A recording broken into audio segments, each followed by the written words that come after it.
कर्क रेखा भारत के किस राज्य से नहीं गुजरती है? तो प्यारे दोस्तों, इसका जो सही आंसर होगा वो क्या होगा? असम राज्य एक ऐसा है जिससे कर्क रेखा जो है वो नहीं गुजरती है। तो प्यारे दोस्तों, हम जानेंगे कि कर्क रेखा के बारे में कंप्लीट जो भी हमारी एग्जाम में रेलवे एग्जाम कोई भी एग्जाम हो उसके लिए जो कि महत्वपूर्ण रहने वाला है। तो प्यारे दोस्तों, यहाँ पर हम बात करें कि कर्क रेखा जो है वो भारत के 8 राज्यों से होकर गुजरती है। और वो 8 राज्य कौन कौन से हैं? तो सबसे पहले राजस्थान, गुजरात, मध्य प्रदेश, छत्तीसगढ़, झारखंड, पश्चिम बंगाल, त्रिपुरा और मिजोरम से दोस्तों कर्क रेखा जो है वो भारत के 8 राज्यों से होकर गुजरती है। सभी साथी एक बार कमेंट बॉक्स में इन 8 राज्यों का नाम जो है वो फटाफट छाप दीजिएगा। मेरे प्यारे दोस्तों, ये जो क्लास रहेगी प्यारे दोस्तों, आप यहाँ पर देख सकते हैं। आप यदि दोस्तों रेलवे की तैयारी कर रहे हैं तो प्यारे दोस्तों, आप रेलवे की कोई भी एग्ज़ाम की तैयारी कर रहे हो, जैसे कि आपके पास RRB NTPC, RRB group D या दोस्तों एएलपी, आरपीएफ के अंतर्गत दोस्तों यदि आप कांस्टेबल की तैयारी कर रहे हो या फिर दोस्तों एसआई की तैयारी कर रहे हो, इन सभी के लिए दोस्तों ये वीडियो बहुत ही महत्वपूर्ण रहने वाला है। इसके अलावा प्यारे दोस्तों, यदि टेक्नीशियन, जेई या अदर्स जो भी रेलवे की तैयारी कर रहा है, मेरे प्यारे दोस्तों ये वीडियो बहुत ही महत्वपूर्ण रहने वाला है। मैंने दोस्तों इन क्वेश्चनों को इस प्रकार से डिज़ाइन किया है जो कि ये आपकी एग्जाम के जो भी प्रीवियस ईयर्स क्वेश्चन हैं उनके अंतर्गत जितने भी क्वेश्चन बनते हैं उन सभी को मैंने इसमें इंक्लूड किया है। तो प्यारे दोस्तों, यदि आप बिल्कुल सीरियस हो पढ़ाई के लेकर, आपकी तैयारी को लेकर, तो मुझे पूरा विश्वास है कि आप इस वीडियो को पूरा देखोगे।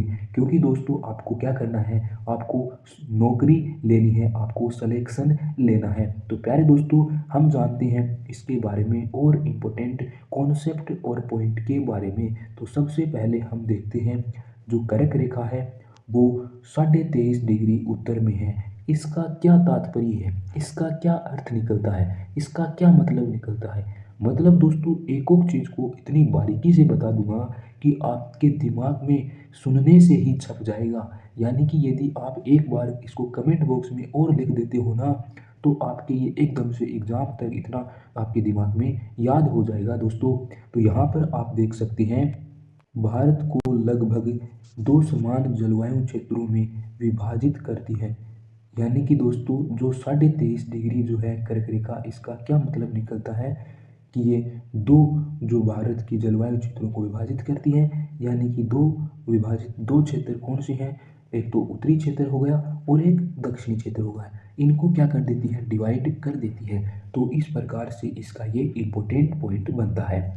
इसी प्रकार से दोस्तों अपन आगे की ओर बढ़ते हैं और जानते हैं इससे रिलेटेड माही नदी के बारे में। तो मेरे प्यारे दोस्तों, माही नदी जो है वो क्या है?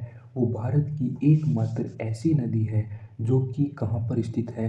एमपी में, यानी जो मध्य प्रदेश में है, जो 2 बार पहले और गुजरात में दूसरी बार कर्क रेखा को काटती है। यानी कि मध्य प्रदेश को 2 बार पहले काट देती है और फिर दोस्तों गुजरात को दूसरी बार कर्क रेखा को काटती है। तो इस इम्पोर्टेंट पॉइंट को भी आपको अच्छी तरीके से रिमेम्बर कर लेना है। फिर भी यदि कोई डाउट रहे तो कमेंट बॉक्स में ज़रूर बताएं, उस डाउट का अपन सॉल्यूशन करने की पूरी कोशिश करेंगे। तो प्यारे दोस्तों, अपन और इससे संबंधित जानते हैं अक्षांशों की सबसे महत्वपूर्ण रेखाएं। जैसा कि दोस्तों यदि आपको पता हो या नहीं हो तो एक बार आप फिर इसको देख लीजिएगा। भूमध्य रेखा जो है वो 0 डिग्री जो होती है उसको भूमध्य रेखा कहते हैं। मकर रेखा दोस्तों जो होती है वो 23.5 डिग्री जो दक्षिण में होता है उसको मकर रेखा कहते हैं। इसी प्रकार से दोस्तों यदि हम बात करें कर्क रेखा के बारे में, तो कर्क रेखा जो होती है वो 23.5 डिग्री जो उत्तर में होता है उसको क्या कहते हैं? उसको कर्क रेखा कहते हैं। इन इम्पोर्टेंट पॉइंट को आपको एक बार कमेंट बॉक्स में साथ में छाप देना है ताकि एक कनेक्टिविटी बनी रहे और आपके ये रिमेंबर भी हो जाएंगे।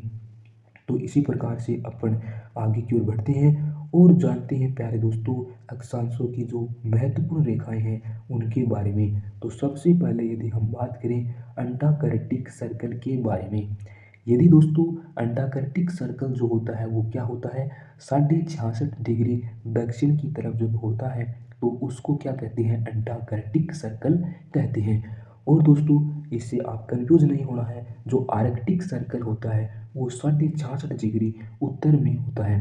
तो इन इम्पोर्टेंट पॉइंट को आपको अच्छी तरीके से ध्यान में रखना होगा, क्योंकि दोस्तों छोटे छोटे क्वेश्चन ऐसे बन जाते हैं कि आपको जो है उनके बारे में सोच भी नहीं सकते हैं। और दोस्तों हम जानते हैं अगले महत्वपूर्ण कॉन्सेप्ट के बारे में। जैसा कि दोस्तों यहाँ पर आप देख सकते हैं, अफ्रीका का एकमात्र महाद्वीप दोस्तों, उसके अंतर्गत क्या विशेषता है, जिसमें दोस्तों कर्क रेखा, भूमध्य रेखा और मकर रेखा के द्वारा, यानी तीनों रेखाओं के द्वारा एक अफ्रीका महाद्वीप है जो कि पार किया जाता है। इस इम्पोर्टेंट कॉन्सेप्ट को भी आपको अच्छी तरीके से रिमेम्बर करना है। देखो मेरे प्यारे दोस्तों, यदि आप देख रहे हैं, यदि आप समझ रहे हैं तो आपको पता होगा, यदि आप सीरियस हैं तो आपको पता होगा कि एक क्वेश्चन के बारे में इतनी बारीकी से बताया है, इतनी डिटेल से बताया है। और प्यारे दोस्तों, मेरा टारगेट क्या है, जो भी रेलवे की एग्ज़ाम है उनका रिवीजन करना, जीके में रिवीजन करना उनका मेन उद्देश्य है। तो आपका रिवीजन इस प्रकार से हो जाएगा कि आपके कोई भी क्वेश्चन आपसे जो है वो नहीं रहेगा। तो आप जो है अच्छे मार्क्स के साथ आप रेलवे एग्ज़ाम में सिलेक्शन लेने की पूरी तैयारी में रहेंगे। तो प्यारे दोस्तों, लगातार वीडियो को देखते रहिए और ज़्यादा से ज़्यादा हमारे चैनल को सब्सक्राइब करवाइए और शेयर कीजिए और लाइक कीजिए वीडियो को।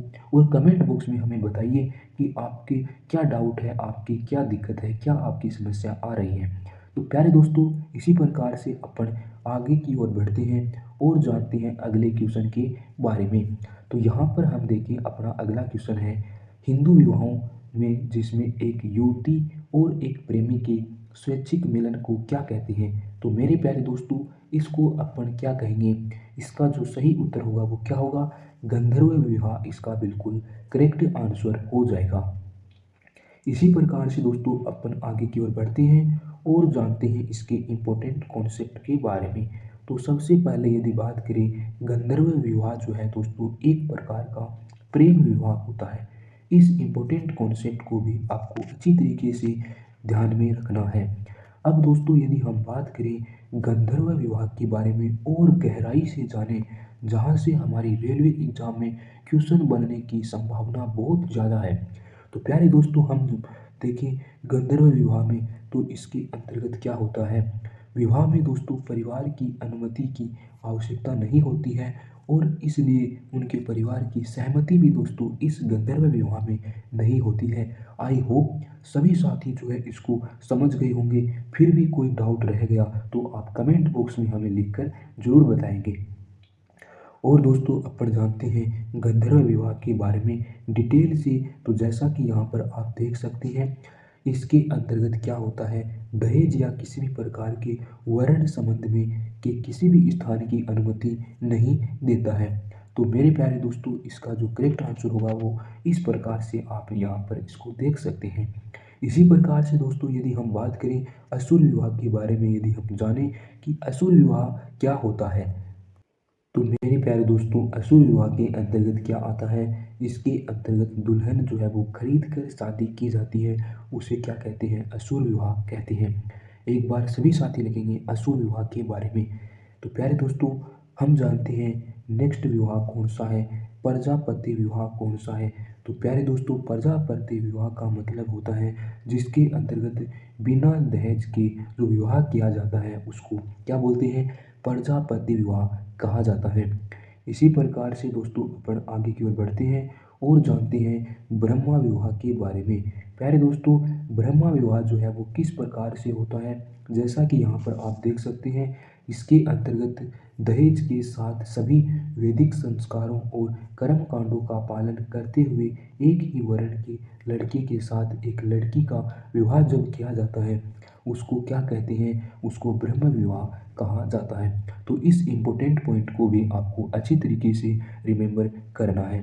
अब दोस्तों अपन जानते हैं इसके अगले इम्पोर्टेंट कॉन्सेप्ट के बारे में। जैसा कि दोस्तों यहाँ पर आप देख सकते हैं, अर्थ विवाह क्या होता है, जिसके अंतर्गत क्या होता है दोस्तों, दुल्हन की कीमत स्वीकार कर एक आदमी को जब लड़की देते हैं तो उसको क्या कहते हैं, उसको अर्थ विवाह कहते हैं।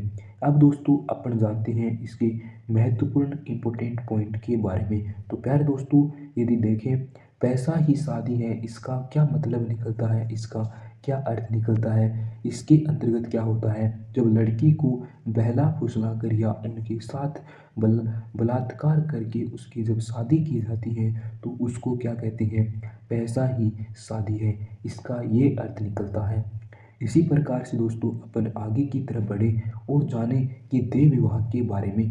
तो मेरे प्यारे दोस्तों, देह विवाह का मतलब ये है कि जिसके अंतर्गत पिता ने अपनी बेटी को दक्षिणा के हिस्से के रूप में एक पुजारी को जब दान किया जाता है तो उसको देह विवाह कहा जाता है।